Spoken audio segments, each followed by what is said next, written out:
Hello everyone, welcome back to Himachal Success Book. आज हम discuss करेंगे 1 से 7 जनवरी 2023 के हिमाचल प्रदेश के करंट अफेयर्स। इसके अलावा अगर आपको इस सेशन की पीडीएफ चाहिए वो मिलेगी आपको टेलीग्राम चैनल पे। टेलीग्राम पे सर्च कीजिए हिमाचल सक्सेस बुक और वहाँ से आप इस सेशन की पीडीएफ प्राप्त कर सकते हैं। स्टार्ट करते हैं discussion. First question is, who has become the chief secretary of Himachal Pradesh? Himachal Pradesh के मुख्य सचिव कौन बने हैं? तो नए मुख्य सचिव बनाए गए हैं हिमाचल प्रदेश के और इनका नाम है प्रबोध सक्सेना। ये हैं प्रबोध सक्सेना और ये नए चीफ सेक्रेटरी यानी कि नए मुख्य सचिव बने हैं हिमाचल प्रदेश के और ये उत्तर प्रदेश के रहने वाले हैं। इनसे पहले थे आर डी धीमान और अभी जो नए बने हैं उनका नाम है Prabodh Saxena. Which district is the first district of Himachal Pradesh where the census of leopards has been started by the Zoological Survey of India? Himachal Pradesh का पहला जिला कौन सा है जहां हाल ही में जूलॉजिकल सर्वे ऑफ इंडिया के द्वारा तेंदुओं की गणना शुरू की गई है? तो ये हमारा है उन्ना जिला। तो हाल ही में जो हमारा जूलॉजिकल सर्वे ऑफ इंडिया है उनके द्वारा उन्ना ज़िले में तेंदुओं की गणना जो है वो शुरू कर दी गई है। और ये जो गणना है इसे एक प्रोजेक्ट के अंतर्गत शुरू किया गया है और उस प्रोजेक्ट का नाम है population estimation of common leopard and black bear in Himachal Pradesh. तो इस प्रोजेक्ट का नाम भी याद रखिएगा। प्रोजेक्ट का नाम है population estimation of common leopard and black bears in Himachal Pradesh. इसके अलावा अभी जो हमारा चला है ये विंटर सीज़न चला है, तो विंटर सीज़न में उन्ना ज़िले में इनकी गणना की जाएगी। और जब विंटर सीज़न ख़त्म हो जाएगा तो जो हमारा अपर हिमाचल का एरिया है जैसे कि आपका लाहौल स्पीति है, कुल्लू है, किन्नौर है, शिमला है, मंडी का अपर एरिया है, चंबा है, जहाँ पर कि अभी हैवी स्नोफॉल हुआ है, वहाँ पर विंटर सीज़न के बाद जो भी हमारे कॉमन लेपर्ड हैं, ब्लैक बियर हैं, उनकी गणना की जाएगी। The central government has approved an investment of rupees 2,614 crore for the 382 megawatt Sunni Dam hydroelectric project on which river? केंद्र सरकार ने किस नदी पर 382 मेगावाट सुन्नी बांध जल विद्युत परियोजना के लिए 2,614 करोड़ रुपए के निवेश को मंजूरी दी है? तो कौन सी नदी पर यह हाइड्रो इलेक्ट्रिक प्रोजेक्ट बनाया जाएगा? ये बनाया जाएगा आपका सतलुज नदी के ऊपर। तो हाल ही में जो हमारी केंद्र सरकार है उन्होंने शिमला और मंडी ज़िले की सीमा पर 382 मेगावाट के सुन्नी बांध जल विद्युत परियोजना के लिए 2,614 करोड़ रुपए के निवेश को मंजूरी दी है। और ये जो Sunni dam hydro electric project जो है इसे शिमला और मंडी ज़िले की सीमा पर सतलुज नदी जो बहती है वहाँ पर बनाया जाएगा और इसके लिए लगभग 71 मीटर ऊंचा कंक्रीट ग्रेविटी बांध बनाया जाएगा। और ये जो परियोजना है सालाना 1,382 मिलियन यूनिट उत्पादन करेगी, बिजली उत्पादन करेगी। इसके अलावा जो सतलुज जल विद्युत निगम लिमिटेड है उनके द्वारा इस प्रोजेक्ट को इम्प्लीमेंट किया जाएगा, सुचारू रूप से चलाया जाएगा। Who has become the chief information commissioner of Himachal Pradesh? Himachal Pradesh के मुख्य सूचना आयुक्त कौन बने हैं? ये बनाए गए हैं आर डी धीमान। ये हैं आर डी धीमान और ये पहले हिमाचल प्रदेश के चीफ सेक्रेटरी थे, अभी बने हैं प्रबोध सक्सेना। और जो आर डी धीमान है इन्हें अब हिमाचल प्रदेश का चीफ इंफॉर्मेशन कमिश्नर बनाया गया है। और जो आर डी धीमान है ये मुख्य रूप से उन्ना जिले के धलवारी के रहने वाले हैं। द चीफ मिनिस्टर्स सुखाश्रय सहायता कोष will be set up with an outlay of how much amount so that the facility of higher education could be provided to needy children and destitute women? मुख्यमंत्री सुखाश्रय सहायता कोष की स्थापना कितने करोड़ के परिव्यय से की जाएगी जिससे जरूरतमंद बच्चों एवं निराश्रित महिलाओं को उच्च शिक्षा की सुविधा उपलब्ध करवाई जाएगी? तो लगभग 101 करोड़ रुपए के इन्वेस्टमेंट से आउटले से जो है मुख्यमंत्री सुखाश्रय सहायता कोष की स्थापना की जाएगी हिमाचल प्रदेश में।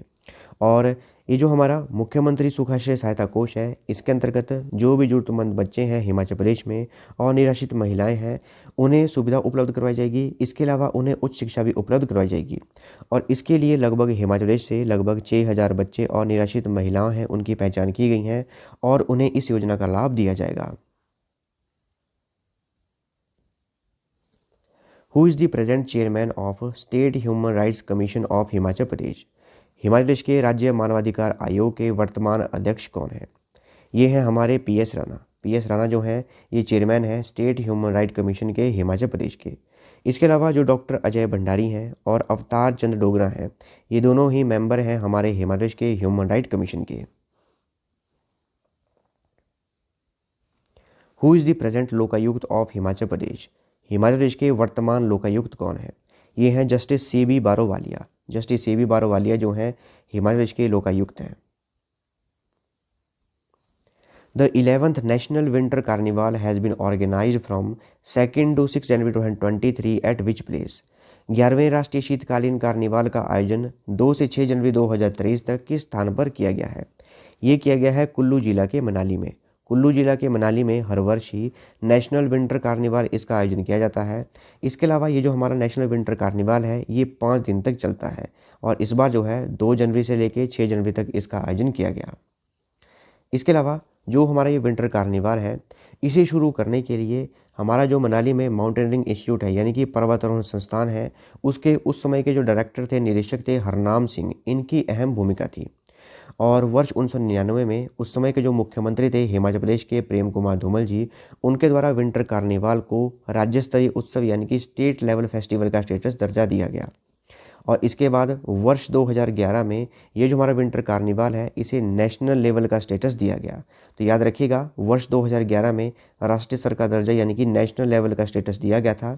और वर्ष 1999 में जब मुख्यमंत्री थे प्रेम कुमार धूमल जी, उनके समय में विंटर कार्निवाल को राज्य स्तरीय उत्सव यानी कि स्टेट लेवल फेस्टिवल का स्टेटस दिया गया था। Himachal Pradesh has received a grant of how many crore under the PM Gati Shakti scheme. Himachal Pradesh को पीएम गति शक्ति योजना के तहत कितने करोड़ का अनुदान प्राप्त हुआ है? तो लगभग 42 करोड़ का जो अनुदान है वो प्राप्त हुआ है हिमाचल प्रदेश को पीएम गति शक्ति योजना के अंतर्गत। और इसके अंतर्गत लगभग 3 प्रोजेक्ट जो हैं अप्रूव किए गए हैं हिमाचल प्रदेश के, और उनमें से एक मुख्य प्रोजेक्ट जो है वो है आईटी पार्क बनाने का। और ये आईटी पार्क जो है इसे कांगड़ा में बनाया जाएगा। और अभी के लिए जो हमारे अधिकारी हैं उनको कार्य पे लगाया गया है मुख्यमंत्री सुखविंदर सिंह सुक्खू के द्वारा कि कांगड़ा में जो पहले प्रपोज था कि आईटी पार्क बनाया जाएगा उसको अब फिर से बनाया जाना है और इसके लिए कार्य शुरू कर दिया गया है। Martyr Captain Mridul Sharma belonged to which district of Himachal Pradesh who has sacrificed his life on 1 January 2004 on the India-Pakistan border? शहीद कैप्टन मृदुल शर्मा हिमाचल प्रदेश के किस जिले के थे जिन्होंने 1 जनवरी 2004 को भारत पाकिस्तान सीमा पर अपने प्राणों की आहुति दी थी? तो शहीद कैप्टन मृदुल शर्मा ये हमीरपुर जिले के रहने वाले थे और 1 जनवरी 2004 को इन्होंने भारत पाकिस्तान सीमा पर अपने प्राणों की आहुति दी थी। इसके अलावा धर्मशाला में याद रखिएगा हमारा वॉर मेमोरियल है, और इसके अलावा एक और वॉर मेमोरियल बनाया जा रहा है, वो बनाया जा रहा है हमीरपुर में। याद रखिएगा जो फर्स्ट वॉर मेमोरियल है वो हमारा धर्मशाला में है और सेकंड जो बनाया जा रहा है वो बनाया जा रहा है हमीरपुर में। The 5-day state level children science congress was organized at which place? 5 दिवसीय राज्य स्तरीय बाल विज्ञान कांग्रेस का आयोजन किस स्थान पर किया गया? ये किया गया आईआईटी मंडी में। आईआईटी मंडी में 5 दिवसीय state level children science Congress का आयोजन किया गया और इसे जो है आईआईटी मंडी, एजुकेशन डिपार्टमेंट और भारत सरकार ने मिलकर जो है इसे आयोजित किया गया। और इसे जो इम्प्लीमेंट किया जा रहा था वो किया जा रहा था Himachal Pradesh council for science technology and environment के द्वारा। इसके अलावा जो छात्र इस फेस्टिवल में, इस कांग्रेस में, state level children science Congress में सर्वश्रेष्ठ प्रदर्शन करेंगे उन्हें 28 से 31 जनवरी 2023 तक गुजरात के अहमदाबाद में होने वाले नेशनल साइंस कांग्रेस में उनके प्रोजेक्टों को भेजा जाएगा। Amid closure of 2 cement plants in Himachal Pradesh, which company will supply cement for government works? Himachal Pradesh में 2 सीमेंट संयंत्र बंद होने के बीच कौन सी कंपनी सरकारी कार्यों के लिए सीमेंट की आपूर्ति करेगी? ये किया जाएगा अल्ट्राटेक के द्वारा। तो जैसा कि आपने हाल ही में खबरों में सुना था कि हिमाचल प्रदेश में 2 सीमेंट प्लांट हैं उन्हें बंद कर दिया गया है और दोनों ही जो सीमेंट प्लांट हैं वो अडानी ग्रुप के हैं। उनमें से एक है आपका अंबुजा सीमेंट लिमिटेड प्लांट जो कि सोलन के दालाघाट में स्थित है और दूसरा है आपका एसीसी प्लांट जो कि बिलासपुर के ब्रह्मांडा में स्थित है। इन दोनों ही सीमेंट प्लांट को बंद कर दिया गया है, क्लोज कर दिया गया है और जो भी हमारे सरकारी कार्य हैं उनके लिए जो सीमेंट की आपूर्ति की जाएगी अब अल्ट्राटेक के द्वारा की जाएगी। According to the data by the Indian Meteorological Department, Himachal Pradesh has received how much rainfall during the post-monsoon period in 2022? भारतीय मौसम विज्ञान विभाग के आंकड़ों के अनुसार हिमाचल प्रदेश में 2022 में मानसून के बाद की अवधि में कितनी वर्षा हुई है? तो ये हुई है 63.9 mm। तो जो मानसून के बाद की अवधि है उसमें 63.9 mm वर्षा हुई है हिमाचल प्रदेश में। याद रखिएगा मानसून के बाद की बात की गई है और ये वर्ष 2022 की बात की गई है। और सामान्य रूप से 82.9 mm बारिश होती थी हमारी मानसून के बाद की अवधि में, लेकिन इस बार जो हुई है वो 63.9 mm बारिश हुई है। जिसमें कि अक्टूबर महीने में 38.2 mm बारिश हुई है, नवंबर महीने में 19.5 mm बारिश हुई है और दिसंबर महीने में 6.4 mm बारिश हुई है हिमाचल प्रदेश में। The first session of the 14th Himachal Pradesh assembly was held at which विधानसभा।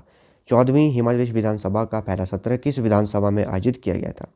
ये किया गया था हमारी विंटर कैपिटल, जो हमारी विंटर कैपिटल है धर्मशाला, वहाँ पर इसका आयोजन किया गया था। तो याद रखिएगा, जो हमारा फर्स्ट सेशन था 14वीं विधानसभा का, उसका जो आयोजन किया गया वो विंटर कैपिटल धर्मशाला में किया गया। इसके अलावा जो हमारे लीडर ऑफ पार्टी हैं वो हमारे हैं मुख्यमंत्री सुखविंदर सिंह सुक्खू, और जो लीडर ऑफ अपोजिशन है वो पूर्व मुख्यमंत्री जयराम ठाकुर, उन्हें बनाया गया है। Who has been appointed as the principal secretary to the chief minister of Himachal Pradesh. Himachal Pradesh के मुख्यमंत्री का प्रधान सचिव किसे नियुक्त किया गया है? इनका नाम है भरत खेड़ा। भरत खेड़ा जो है प्रिंसिपल सेक्रेटरी बनाए गए हैं मुख्यमंत्री सुखविंदर सिंह सुक्खू के।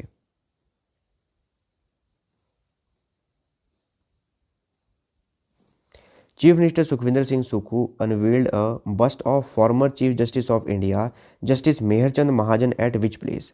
मुख्यमंत्री सुखविंदर सिंह सुक्खू ने किस स्थान पर भारत के पूर्व मुख्य न्यायाधीश न्यायमूर्ति मेहरचंद महाजन की आवक्ष प्रतिमा का अनावरण किया है? ये किया गया है धर्मशाला के खनियारा में। धर्मशाला के खनियारा में इनकी प्रतिमा का अनावरण किया गया और ये थे हमारे भारत के पूर्व मुख्य न्यायाधीश। इसके अलावा बात की जाए अगर न्यायमूर्ति मेहरचंद महाजन की, जस्टिस मेहरचंद महाजन की, इनका जन्म 23 दिसंबर 1889 को कांगड़ा जिले के नगरोटा में हुआ था और उस समय ये पंजाब का पार्ट था। याद रखिएगा, उस समय पंजाब का पार्ट था और प्रेजेंट में ये हिमाचल प्रदेश का पार्ट है। और न्यायमूर्ति मेहरचंद महाजन ये भारत के तीसरे मुख्य न्यायाधीश थे, यानी कि third chief justice of India थे न्यायमूर्ति जस्टिस मेहरचंद महाजन। और इससे पहले जो हमारे ये तीसरे मुख्य न्यायाधीश है भारत के मेहरचंद महाजन, ये महाराजा हरि सिंह के शासनकाल के दौरान जम्मू कश्मीर के उस समय के प्रधानमंत्री भी थे और जम्मू कश्मीर को भारत में प्रवेश करने के लिए, भारत में मिलाने के लिए इनकी बहुत अहम भूमिका थी। और इसके बाद जो रेडक्लिफ आयोग बनाया गया था और उसमें जो भारतीय राष्ट्रीय कांग्रेस के उम्मीदवार बनाए गए थे उनमें से मेहरचंद महाजन भी एक उम्मीदवार थे। और जो रेडक्लिफ आयोग बनाया गया था, रेडक्लिफ कमीशन बनाया गया था, इसी से जो भारत पाकिस्तान की सीमाएं थी उनको परिभाषित किया गया था, डिफाइन किया गया था। Chief minister Sukhvinder Singh Sukhu has launched which abhiyan as an extension of the Bharat Jodo Yatra of Rahul Gandhi from Dharamshala. मुख्यमंत्री सुखविंदर सिंह सुक्खू ने धर्मशाला से राहुल गांधी की भारत जोड़ो यात्रा के विस्तार के रूप में किस अभियान का शुभारंभ किया है? इसका नाम रखा गया है हाथ से हाथ जोड़ो अभियान। तो जो राहुल गांधी द्वारा भारत जोड़ो यात्रा शुरू की गई है उसकी एक्सटेंशन में एक और यात्रा शुरू की गई है हिमाचल प्रदेश में, जिसका नाम रखा गया है हाथ से हाथ जोड़ो अभियान। तो ये थी हमारी डिस्कशन। और अगर आपको इस सेशन की पीडीएफ चाहिए वो मिलेगी आपको टेलीग्राम चैनल पे। टेलीग्राम पे सर्च कीजिए हिमाचल सक्सेस बुक और वहाँ से आप इस सेशन की पीडीएफ प्राप्त कर सकते हैं। इसके अलावा आप इंस्टाग्राम, टेलीग्राम, फेसबुक इन पे फॉलो कर सकते हैं। So thanks for watching video. Do like, share and subscribe my channel.